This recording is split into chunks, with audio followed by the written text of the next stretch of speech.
IMF ने आज जो भारत को खुशखबरी दी है, ये ट्रंप के चेलों के मुंह पर तमाचे से कम नहीं है। क्यों?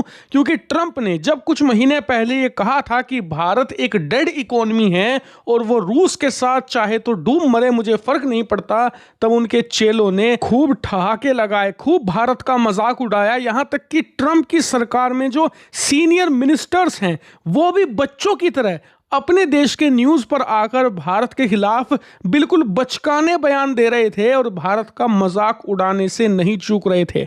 हंस हंस कर कह रहे थे कि भारत की इकोनॉमी का हश्र भी वही होगा जो बाकी छोटे देशों का होता है, वो कभी भी चीन अमेरिका के साथ कंपीट नहीं कर पाएगा। लेकिन आज उन्हीं के कंट्रोल किए जाने वाले आईएमएफ ने उन्हीं के मुंह पर करारा तमाचा जड़ दिया है। मुझे पता है आप में से कई लोगों को यकीन नहीं होगा, इसीलिए मैं सबूत लेकर आया हूं। आप अपनी स्क्रीन पर ये देखिए सबूत।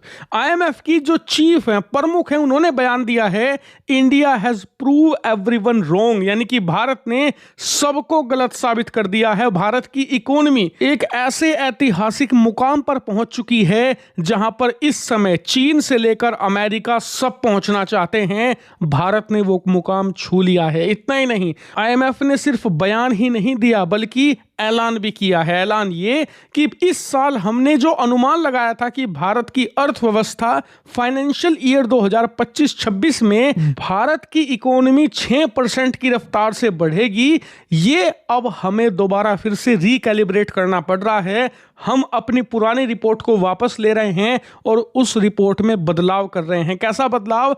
अब आईएमएफ का अनुमान है कि 6% नहीं, 6.6% की रफ्तार से बढ़ेगी। और सबसे मजे की बात जो जानकर आपको बहुत खुशी होगी वो ये कि आईएमएफ ने कहा है कि जो ये हम नया आंकड़ा दे रहे हैं 6.6% का, ये तब है जब अमेरिका के टैरिफ भारत पर लगे रहे, यानी कि पूरे साल अमेरिका भारत पर से टैरिफ ना तो हटाए ना ही थोड़े बहुत घटाए।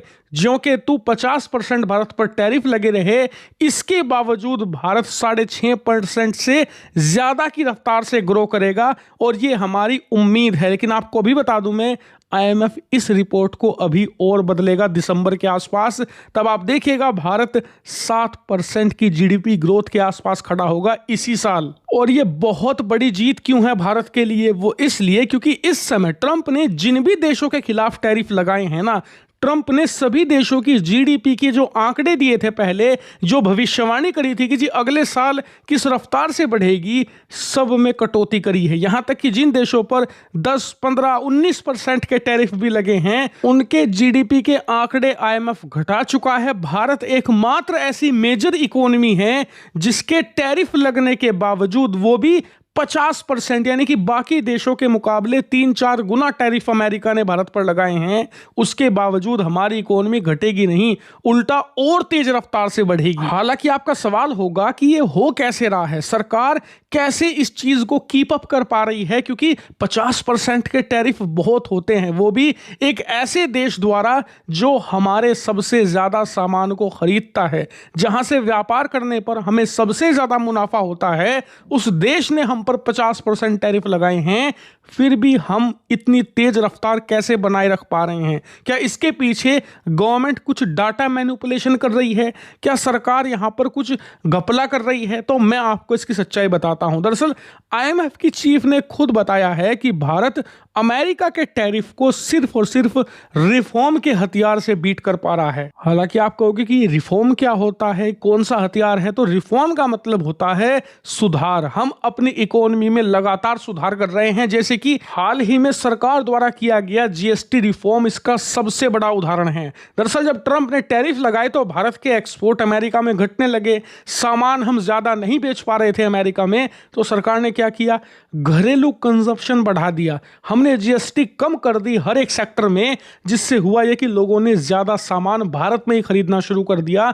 जो एक्सपोर्ट कम हुए थे देश में, हमने उतना ही सामान बेचकर उसकी पूर्ति कर ली और इसी वजह से हम ट्रंप के टैरिफ को बीट कर पाए। और इसीलिए आईएमएफ कहता है कि हमें लगातार और सुधार करने होंगे। अगर हमें 2047 तक एक विकसित देश बनना है तो इसके लिए और मेगा रिफॉर्म्स की जरूरत है। हालांकि कई लोग समझते नहीं हैं कि हमें और कहां रिफॉर्म करने चाहिए, तो मैं आपको बताता हूं। जैसे कि टैक्सेशन में एक मेगा रिफॉर्म बहुत जल्द चाहिए हमें। इसके अलावा जो हमारी कृषि इंडस्ट्री है वहां पर रिफॉर्म की जरूरत है। इसके अलावा किसानों के लिए हमें एक दो नहीं, मेगा एक step by step reform programme तैयार करना पड़ेगा, तभी जाकर हम 2047 तक एक संपूर्ण विकसित राष्ट्र बन पाएंगे। हालांकि इस पर आपका क्या मानना है कमेंट करके जरूर बताइएगा। फिलहाल इस वीडियो में इतना ही। Thank you very much for watching video.